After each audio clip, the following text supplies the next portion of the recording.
Episode 4 की starting में हम देखते हैं हमारी दासी नीना को बता रही होती है गलगाटा में शादी की अच्छी तैयारियां चल रही है कि उन्होंने गिफ्ट भेजे हैं।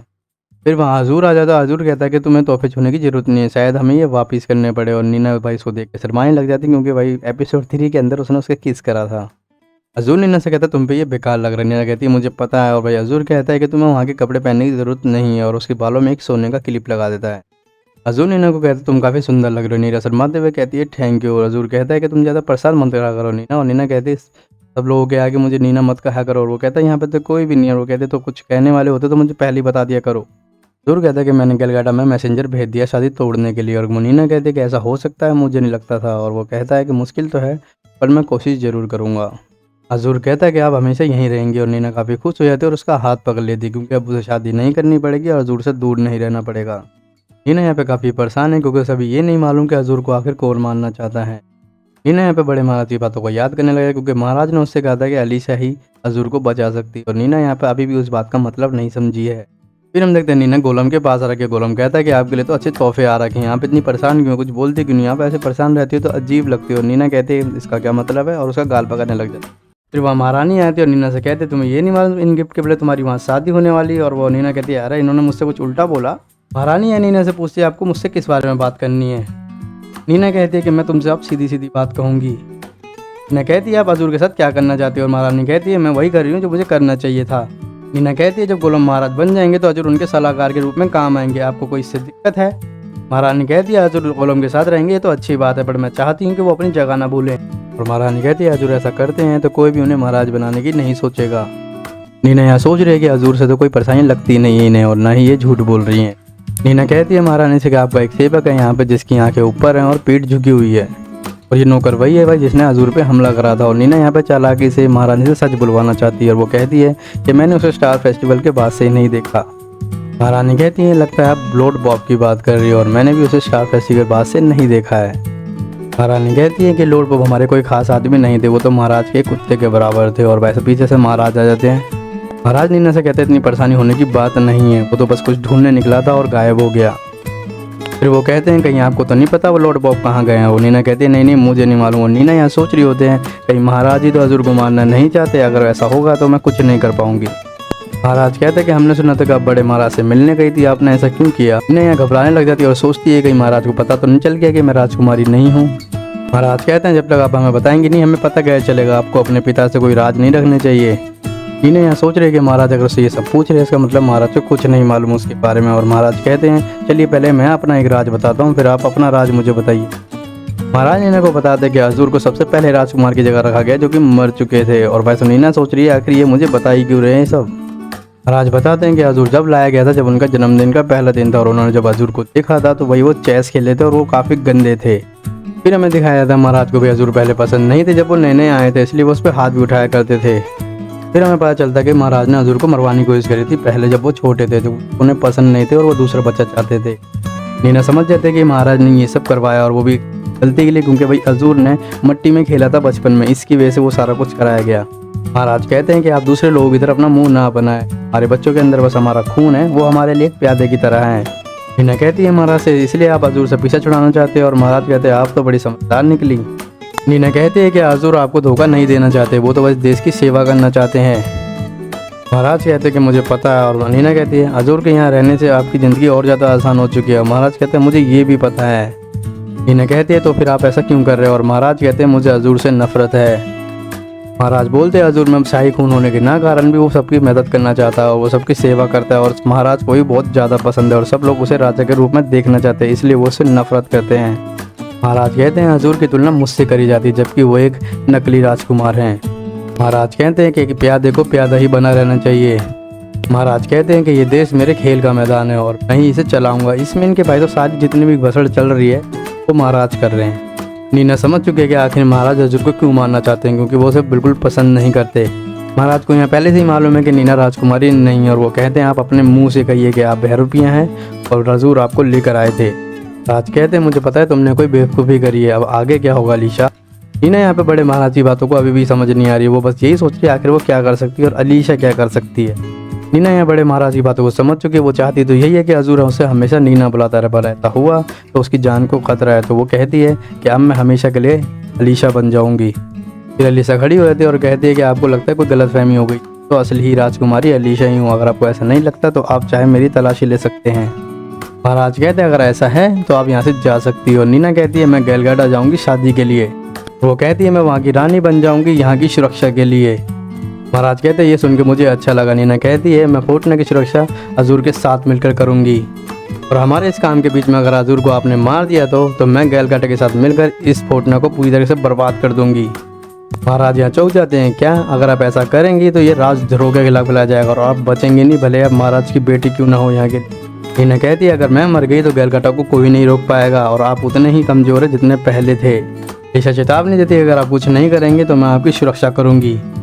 नीना पूरी तरीके से तैयार है भाई अजूर की रक्षा करने के लिए, क्योंकि अब वो गलगाटा जाएगी और शादी करेगी वहाँ पर। यहाँ हम देखते हैं नीना अजूर एक साथ है और अजूर कहता है तुम चाहे कोई सी भी किताब ले लो, मैंने सुना है कि तुम पढ़ना चाहती हो। और नीना कहती है कि मैं बहुत खुश हूँ कि मैं अजूर के साथ हूँ। फिर अजूर उनमें से एक किताब लिखा के नीना को पढ़ाने लग जाता है और नीना यहाँ पे बहुत खुश है क्योंकि वो अजूर के साथ है। अजूर कहता है कि मैंने मैसेंजर को भेज दिया गलगाटा के लिए आपकी शादी को आगे बढ़ाने के लिए, ज़रूर कुछ करूँगा, मैं तुमसे वादा करता हूँ, तो बस इंतज़ार करो। बट अभी तक भाई अजूर को ये नहीं मालूम है कि नीना कुछ और सोच चुकी है। नीना मन में ही कह रही होती है अजूर तुम्हारा मैसेंजर वहाँ कभी पहुँचेगा ही नहीं, और हम देखते हैं कि वो मैसेंजर उससे बीच में बात करने आया था और नीना कह रही है कि महाराज से अजूर को बचाने के लिए मुझे वहाँ जाना ही पड़ेगा।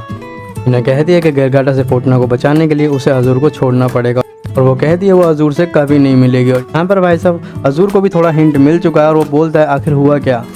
नीना बातों को घुमाते हुए कहते हैं कि हम सोच रहे थे कि आपके पास कितनी विदेशी चीज़ों का भंडार है, और अजूर बताता है कि मेरे पास आधी चीज़ें मज़े के लिए और आधी चीज़ें पढ़ने के लिए।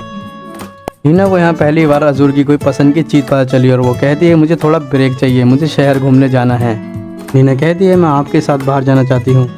नीना अजूर को वहाँ ले जाना चाहती जहाँ वो पहले रहती थी, जिससे वो जाने से पहले अजूर के साथ कुछ यादें बना पाए।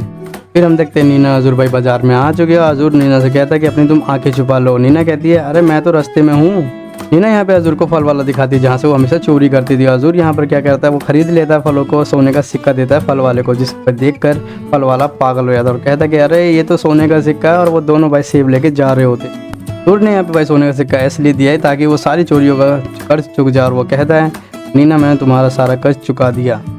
फिर बाजार वाला कहता है ये हार लेगा, तुम दोनों अपनी बात पक्की कर लो। नीना यहाँ पे खुश हो जाती है और कहती है अजूर देखो क्या कह रहा है, वो बात पक्की कर लो। फिर नीना अजूर से पूछती है उसके पहले वाला नाम जो कि राजकुमार बनने से पहले था। वो कहता है कि मुझे किसी ने बताया नहीं, मुझे याद नहीं है। अजूर नीना से पूछता है आखिर तुम क्यों जानना चाहते हो। नीना सोचती है कि काश उसके पास कोई दूसरा नाम होता। अजूर फिर प्यार से नीना का नाम से बुलाता है और वो फिर से शर्माने लग जाती है। और अजूर कहता है हमने अब काफ़ी ज़्यादा घूम लिया है, चलो यहाँ से चलते हैं। और वो कहती है कि नहीं अभी एक और जगह बाकी है। नीना फिर उसको वहाँ लाती है जहाँ कोलिन के उन्होंने दफनाया होता उसका पुराना दोस्त, और वो बताती है कि कैसे वो बीमार पड़ा था और बिना पैसों की वजह से उसकी मौत हो गई, जिसका इलाज नहीं हो पाया था। और वो कहती है कि कोलिन तारों के तले पैदा हुआ था, और वो उसको गुस्सा आता है जब कोई कहता है कि मैं तारों के तले पैदा हुआ हूँ। अजूर कहता है कि फोर्टना काफ़ी अच्छा देश है और यहाँ के गरीबों के लिए हमें कुछ सोचना पड़ेगा। नीना फिर भाई अजूर का पहला दिन याद करने लग गया जैसे वो मिली थी और सुनहरी आंखें देख के वो डर गई थी, और वो अजूर से कहती है मैं इस देश को वैसा देखना चाहती हूँ जैसे आपके सपने। और अजूर इस बात को सुन के हंसने लग जाता है। तो वहाँ जाने लग जाते, पर जाने से पहले नीना अजूर को हक कर लेती है। अजूर कहता है ये तुम क्या कर रही हो। वो कहती है बस मेरा मन कर रहा है। अजूर फिर भी अपने दिल की बात कहता है, और यहाँ पे हम देखते हैं कि रोमांटिक सिंह अजूर भी उसको पूरा टाइट से हक कर लेता है और कहता है कि हमें लगता है ये प्यार है। और भाई सब नीना को भी ये बहुत अच्छा लग रहा है। तो ये लोग वही महल वापस आए थे और नीना कहती है मैं बार बार बाहर जाना चाहिए, और अजूर कहता है कि नहीं हम अब बाहर नहीं जा सकते होल हार्वेस्ट फेस्टिवल तक। अजूर कहता है कि अब मुझे काम पर लौटना है तो हम कल मिलेंगे। और भाई सब यहाँ पर नीना उसको अपने दिल की बात कहना तो चाहती है, बट वो कह नहीं पा रही। बट अजूर को थोड़ा सा एहसास होता है और वो नीना कहती है थैंक यू। तो अजूर पूछता है ऐसा क्यों कहा तुमने, और वो कहती है बस यूं ही। और भाई साहब मैं कहना चाह रहा हूँ कि वो ना अपनी दिल की बात बता नहीं रहे। अजूर का भाई सही कटने वाला है क्योंकि उसे बिल्कुल नहीं पता। नीना ने गलगाटा के कपड़े आखिर पहन लिए जो वहाँ से गिफ्ट लिया है, तो भाई साहब बहुत सुंदर लग रही होती है उसके अंदर। वो सोच रही होती है कि दासियाँ भी उसके साथ जाएगी, पर दासियाँ कहती हैं हम अपने देश को छोड़ के कहीं नहीं जा सकते। नीना को यहाँ डर लगने लग जाता है क्योंकि वो बिल्कुल अकेली हो चुकी है, ना दासियाँ उसके साथ होंगी ना ही अजूर। उतने में वहाँ गोलम आ जाता है और वो बोलता है दीदी आज तुम क्यों जा रही हो। गोलम कहता है आपको तो 10 दिन बाद जाना था, आज क्यों जा रही है, यहाँ तो आज अजूर भी नहीं है। और वो कहती है कि अजूर आज किसी काम में बिजी है और महाराज ने ये पहले ही तय कर रखा था इसलिए मैं जा रही हूँ। और गोलम भाई रोने लग जाता है और कहता है कि आप मत जाइए, हमेशा के लिए यहीं रह जाइए। नीना गोलम को गले लगाती है और कहती है आप मतलबी मत बनिए कि राजा को ऐसी बातें नहीं करनी चाहिए, आपकी जो बहन है वो इस देश की सुरक्षा हमेशा करती रहेगी।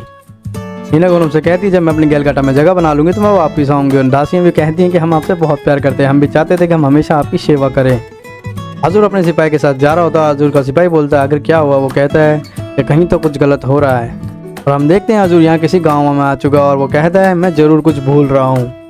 हजूर को इस आदमी ने बुलाया यहाँ पर। वो कहता है कि यहाँ पे कोई परेशानी चल रही है। तो हजूर भी बोलता है उससे, हमने सुना था यहाँ पे कोई परेशानी चल रही है, इसलिए हम यहाँ पे आए। और ये कहता है वो परेशानी तो कब की ख़त्म हो गई। तो हजूर को यहाँ पे थोड़ा शक होता है और वो पूछता है, आप किसके लिए काम करते हैं? हजूर के पीछे सिपाही होता है, वो कहता है वो महाराज थे। और भाई वो हजूर कहता है, तुमने मुझे फंसा दिया टाइटस। टाइटस कहता है कि हमने देश की भलाई के लिए। और भाई साहब हजूर यहाँ से फटाफट घोड़ा लेके जाने लग जाता है वापस नीना के पास, क्योंकि राजा ने इसलिए करा ऐसा है क्योंकि भाई वो अगर ये बिजी रहेगा तभी तो वो नीना जा पाएगी। हजूर को अब समझ में आ चुका कि आखिर नीना ये इस तरीके से बातें क्यों कर रही थी। और भाई साहब उसे दूर रखने के लिए ये सब करा गया। और भाई साहब वो ये नहीं जानता आखिर ये करा किसने।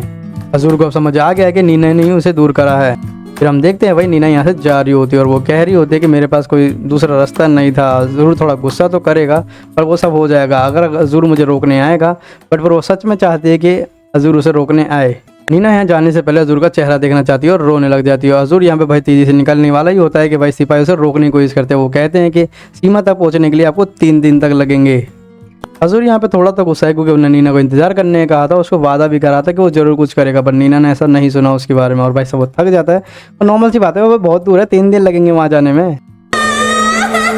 नीना यहाँ पे बस रोना चाहती है, भाई साहब वो रोती रहती है। और यहाँ पर एपिसोड हमारा खत्म हो जाता है एपिसोड। और भाई साहब ये है टिपिकल लव स्टोरी जहाँ पे लड़की लड़के पे भरोसा तो करती ही नहीं है, बस उसके डर के मारे उसको दूर जाना चाहती है उससे। और भाई साहब गलती करे जा रही है, मतलब एक लैला मजनू की कहानी है। और देखते हैं इस लैला मजनू की कहानी कहाँ तक जाती है हमारी नीना की स्टोरी। चलो मिलते हैं एपिसोड 5 के अंदर। अभी के लिए बाय बाय लोगों, लाइक कर देना, सब्सक्राइब कर देना, मिलते हैं जल्दी।